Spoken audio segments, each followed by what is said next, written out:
Hello everyone. నేను Sunitha.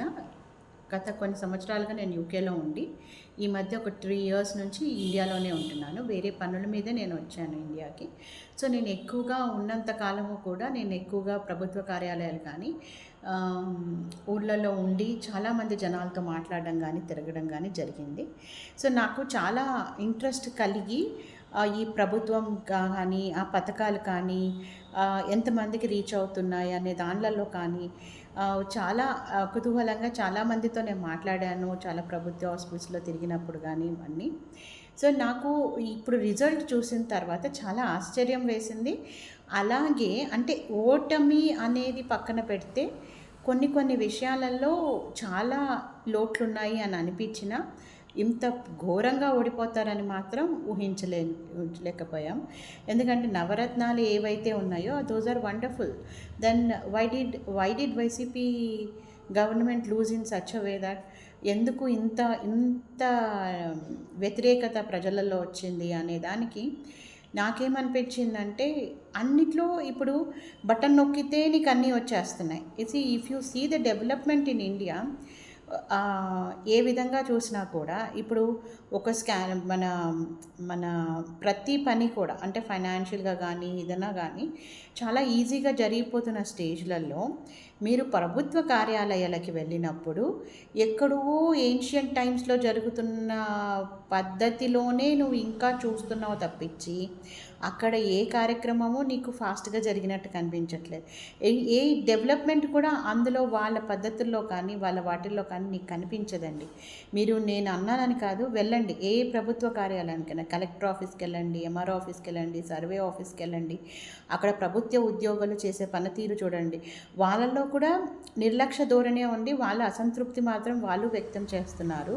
But వాళ్ళ systems ఏమైనా మారాయా, వాళ్ళ పద్ధతులు మారాయా, వాళ్ళవి ఏమైనా అటువైపు ఎందుకు ఒక ఐ పెట్టలేదు, ఎందుకు వాటిని వాళ్ళ వైపు వెళ్ళి వాళ్ళ ఆఫీసెస్కి వెళ్ళి వాళ్ళ సమస్య వాళ్ళకి ఉండొచ్చు ఉద్యోగులకి. ఇప్పుడు మనం బయట నుంచి చూసే వాళ్ళకి మనకు అనిపించవచ్చు వాళ్ళు మనకి చేయట్లేదు అన్నది, వాళ్ళు సరిగ్గా చేయట్లేదు అనేది. వాళ్ళ వైపు నుంచి నువ్వు ఆలోచించినప్పుడు వాళ్ళకి ఎన్ని ఉన్నాయో తెలియదు. అవన్నీ కూడా ఒకవేళ వీళ్ళలో తప్పు ఉందా, సిస్టంలో తప్పు ఉందా అనేది ఒకసారి చూడలేదేమో అనిపిస్తుంది. అంటే చాలా మటుకు ఇప్పుడు కొన్ని చోట్ల నేను గొడవ పడాల్సి కూడా వచ్చిన సిచ్యువేషన్స్ ఉన్నాయండి. ఎందుకంటే వాలంటీర్స్కి ప్రతిదీ ఒక 50 ఇళ్ళకి వాలంటీర్స్ని అప్పచెప్పినప్పుడు కొన్ని ప్రభుత్వ పనులు కూడా వాళ్ళకే అప్పచెప్పి వాళ్ళే చేయాల్సిన పరిస్థితులు ఉన్నాయి. కొన్ని సర్టిఫికేట్స్ తేవాలను, బర్త్ సర్టిఫికేట్ దగ్గర నుంచి డెత్ సర్టిఫికేట్ వరకు కూడా వాళ్ళ అప్రూవల్ దగ్గరికి వెళ్ళి ఫస్ట్ పర్సన్ టు సచివాలయంలో first person to contact are those people.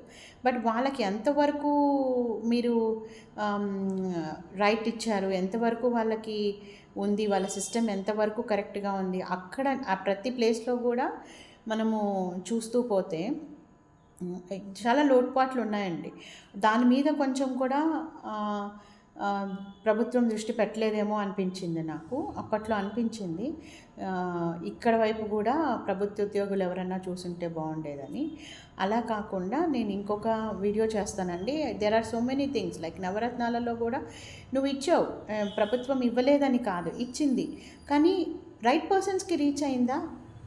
Only right పర్సన్స్కి రీచ్ అయిందా? ఇక్కడ రైట్ పర్సన్స్కి రీచ్ అయి ఉండొచ్చు, కానీ ఓన్లీ రైట్ పర్సన్స్కి రీచ్ అయిందా? ఇప్పుడు ఆకలి తీరిన వాడికి నువ్వు డబ్బు ఇచ్చావు అనుకోండి, దాని విలువే ఉండదు వాడికి. సో ఎంతమందికి రీచ్ అయింది అది ఒక వర్గం. సో ఇలాంటి చాలా లోటుపోట్లు ఉన్నాయి.